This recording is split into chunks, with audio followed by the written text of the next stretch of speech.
ભરૂચ કોર્ટમાં બોમ્બ હોવાના સમાચાર મળતા વરિષ્ઠ જિલ્લા પોલીસ અધિકારીઓ સહિતનો મોટો કાફલો ઘટનાસ્થળે પહોંચ્યો।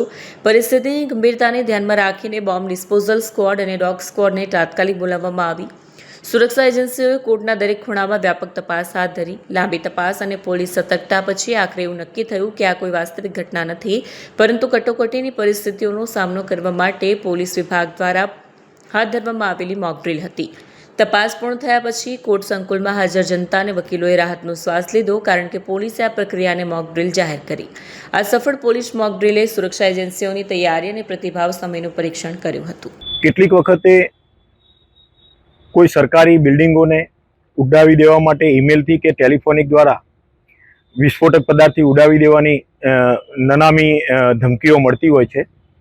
તો આવા સમયે પોલીસ દ્વારા કઈ રીતે કાર્યવાહી કરવામાં આવે તે અંગે આજે ભરૂચ ડિસ્ટ્રિક્ટ કોર્ટ ખાતે એક મોક ડ્રીલનું આયોજન કરવામાં આવેલું હતું। આ મોક ડ્રીલમાં ભરૂચ જિલ્લા પોલીસની ભરૂચ શહેર એ ડિવિઝનની પોલીસ ટીમ, ભરૂચ જિલ્લા એસઓજી પોલીસ ટીમ અને ભરૂચ જિલ્લાની બીડીએસની ટીમ દ્વારા ભાગ લેવામાં આવેલો હતો। અને સાથે સાથે બીજી જે એજન્સીઓ છે, જે આવો કંઈ બનાવ બને તો તાત્કાલિક કઈ રીતે સરકારી દવાખાનાની કે ફાયર બ્રિગેડની મદદ પણ કઈ રીતે લઈ શકાય, એના માટે ફાયર બ્રિગેડની ટીમને અને ડોક્ટરી સેવાને પણ સામેલ કરવામાં આવેલ હતી।